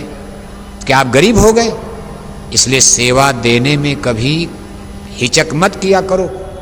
जब भी गुरु महाराज की वरदानी झोली, उनका रजिस्टर, मथुरा दरबार का जो भी हुक्म आदेश आपके सामने हमारे ब्लॉक के अध्यक्ष, जिले के अध्यक्ष, न्याय पंचायत के अध्यक्ष रजिस्टर लेकर जाएं। ये पूज्य महाराज जी का भेजा हुआ रजिस्टर है। रजिस्टर खोलकर देखोगे उस पर पूज्य महाराज जी के हस्ताक्षर, उनके संदेश भी एक पन्ने में लिखे। आप गुरु महाराज की दया दुआ बरकत पाने के लिए, दरबार का आशीर्वाद पाने के लिए जो आपसे हो सके लौटाया मत करो। 9 नगद न तेरा उधार दे दिया करो जो कुछ है। कोई आपका घर मांगा जा रहा? इस दरबार में सेवा करके कोई गरीब हुआ तक बताओ? आप कोई सत्संगी गरीब हो गया? आप अपने मन को खराब क्यों करते हो? अपना भी मन खराब करते हो, 2-4 का और बिगाड़ दे तो बार बार सेवा, बार बार सेवा। ये आपकी कपट भक्ति, कच्ची भक्ति है। देते रहोगे सेवाएं, मिलती रहेंगी दुआएं। इसलिए खुशी खुशी इसमें देखो भूसा सेवा का अभियान पूज्य महाराज जी अप्रैल मई में देखो यहीं पड़े हुए हैं। गायों के लिए भूसा की खरीदारी अगल बगल जिले से। सब मानसून आने के पहले, बरसात गिरने के पहले गोदाम में साल भर का खर्चा रख दिया जाता। बरसात हो जाने के बाद भूसा सड़ने लगता। फिर गल्ला सेवा जिलों जिलों से आ रही है। ये भी बरसात में आएगी तो गेहूं सड़ जाएगा, घुन पाई कीड़े लग जाएंगे। जितना दोगे नहीं उतना यहाँ नुकसान हो जाएगा। इसलिए सब अप्रैल मई की सेवा हर साल ली जाती। एक ही साल नहीं, हर साल से यही हो रहा। अप्रैल और मई का महीना भूसा सेवा और गल्ला सेवा। बाकी पूज्य महाराज जी आश्रम पर देखो स्कूल भी बन रहा। तमाम लोगों को इसकी कितनी दुआएं मिलेंगी, सबके बच्चे पढ़ेंगे। अस्पताल देखो आपके लिए बन गया, लोगों कितने बेचारों का लाभ फायदा। गुरु महाराज की दया दुआ भी मिलेगी, दवा भी मिलेगी, दुआ भी मिलेगी। ये सारी चीज़ें अपने मिशन का विकास। बाकी जो काम आपको कर रहे हो शाकाहारी जैकेट पर, उसमें तो आप लगे ही हो। और ये काम नहीं इंसान का, ये काम है भगवान का। ये मत सोचना कि आदमी का काम है। जो भगवान के काम में लगा, कितना भाग्यशाली हो आप। भगवान के काम में अगर मर भी जाओगे, चिंता मत करना, आपकी आत्मा को नरकों से बचाया जाएगा, जन्म मरण से बचाया जाएगा, जिसके लिए आप मिशन में आए। जो भगवान का काम करेगा, गुरु का काम करता, जे गुरुपदे अम्बुदे अनुरागी, लोकों वेदों ते बड़ भागी, सोई सुंदर सोई सुबक शरीरा, जे तन पाए भजी रघुबीरा। उसी का मानव जीवन सफल है जो गुरु के काम में लग जाए, ईश्वर के काम में लग जाए। आप भगवान के काम में लगे हो, अच्छा समाज बनाना, सतयुग लाना।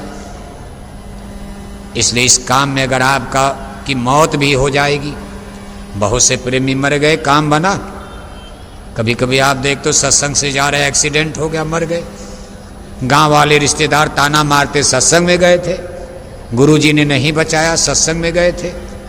उल्टा बोलते हैं, लेकिन उनको ये नहीं मालूम भाई सत्संग में से आ रहे थे, पिक्चर देखकर नहीं आ रहे थे, सिनेमा देखकर नहीं लौट रहे थे, चोरी डाका कत्ल करके नहीं लौट रहे थे। अरे सत्संग सुनकर लौट रहे थे, मर गए नरक से बच जाएंगे। सत्संग सुनकर लौट रहे थे, अगर मर भी गए गाय बैल कुत्ता बिल्ला बनने से आत्मा बच जाएगी, रक्षा हो गई। शरीर तो एक दिन जाने जाना है। कहीं न कहीं सत्संग में बैठे बैठे मर गए, भाग्यशाली हो आप। अपनी आत्मा के कल्याण के लिए ही तो आप संत मत में गुरु की शरण में आए, मेरी आत्मा का कल्याण हो जाए। बाकी तो आपकी रोजी रोटी आपके भाग्य प्रारब्ध के अनुसार चली रही, तो आप हिम्मत और साहस के साथ लगे रहो।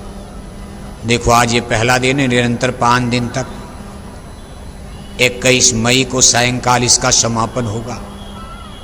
19 मई यानी परसों प्रातःकाल 5:30 बजे पूज्य महाराज जी का दर्शन, उनका सत्संग, और जो नए लोग आए उनको नामदान, गुरु दीक्षा, गुरुमंत्र, सुरत शब्द योग साधना, नाम योग साधना, सुरत को धुन से शब्द से कैसे जोड़ा जाएगा, सारा विधि विधान से पूज्य महाराज जी आपको समझाएंगे परसों प्रातःकाल।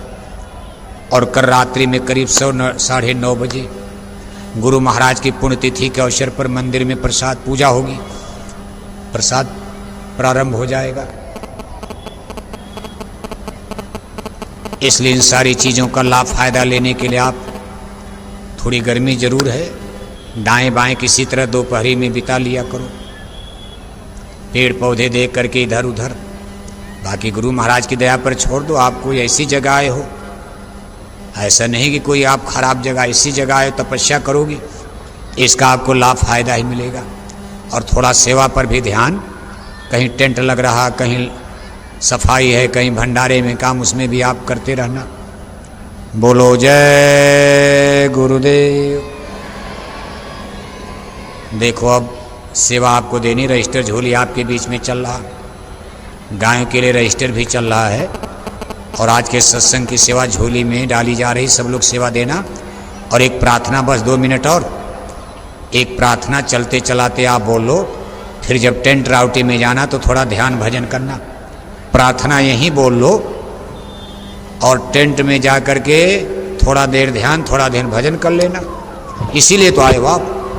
बोलो जय गुरुदेव, जय गुरुदेव। कल प्रातःकाल जब घंटी लगेगी आपको पता चलेगा, ठीक समय पर आप जब भी घंटी लगती है समय से आ जाया करो। आपकी सुविधा को देखते हुए ही ये कार्यक्रम देखो, जल्दी सुबह में कि धूप न ज़्यादा हो, और शाम को थोड़ा लेट, कि भाई धूप में आपको दिक्कत होगी, थोड़ा लेट हो जाएगा तो ठंडी रहेगी। कितना अच्छा इस समय लग रहा, आपको कोई टेम्परेचर नहीं, गर्मी नहीं सता रही। तो आप 2 मिनट प्रार्थना बोलेंगे, इसके बाद अपने अपने डेरे राउटी में जाएंगे, भजन करेंगे, ध्यान करेंगे। बोलो जय गुरुदेव, जय गुरुदेव, जय गुरुदेव।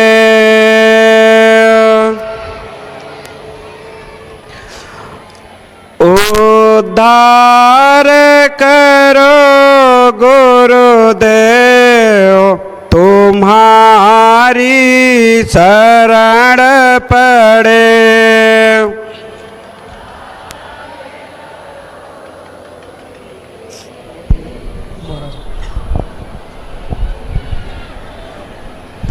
भव पार करो गुरुदेव, तुम्हारी शरण पड़े।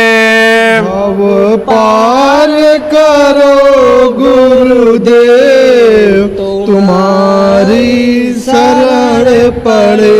कैसे तेरा नाम दिया है, कैसे तेरा नाम दिया है, कैसे तुमसे लगन लगाए। कैसे तुमसे लगन लगाए। हृदय में जगा दो ज्ञान तुम्हारी शरण पड़े। हृदय में जगा दो ज्ञान तुम्हारी शरण पड़े। उद्धार करो गुरुदेव तुम्हारी शरण पड़े। उद्धार करो गुरुदेव तुम्हारी शरण पड़े। पंथ मतों की सुन सुन बातें। पंथ मतों की सुन सुन बातें। द्वार तेरे तक पहुँच न पाते। और तेरे तक पहुँच न पाते। भटके बीच जहाँ तुम्हारी शरण पड़े। भटके बीच जहां तुम्हारी शरण पड़े। उद्धार करो गुरुदेव तुम्हारी शरण पड़े। उद्धार करो गुरुदेव तुम्हारी शरण पड़े। तुम्हें हो श्याम कृष्ण मुरारी। तुम्हें हो श्याम कृष्ण मुरारी। राम तुम्हें गणपति त्रिपुरारी। राम तुम्हें गणपति त्रिपुरारी। तुम्हें बने गुरुदेव तुम्हारी शरण पड़े। तुम्हें बने गुरुदेव तुम्हारी शरण पड़े। उद्धार करो गुरुदेव तुम्हारी शरण पड़े। उद्धार करो गुरुदेव तुम्हारी शरण पड़े। ऐसी अंतर ज्योति जगाना। ऐसी अंतर ज्योति जगाना। हम दीनन को शरण लगाना। हम दीनन को शरण लगाना। ए प्रभु दया निधान तुम्हारी शरण पड़े। हे प्रभु दया निधान तुम्हारी शरण पड़े। उद्धार करो गुरुदेव तुम्हारी शरण पड़े। उद्धार करो गुरुदेव तुम्हारी शरण पड़े। जय गुरुदेव। जय गुरुदेव।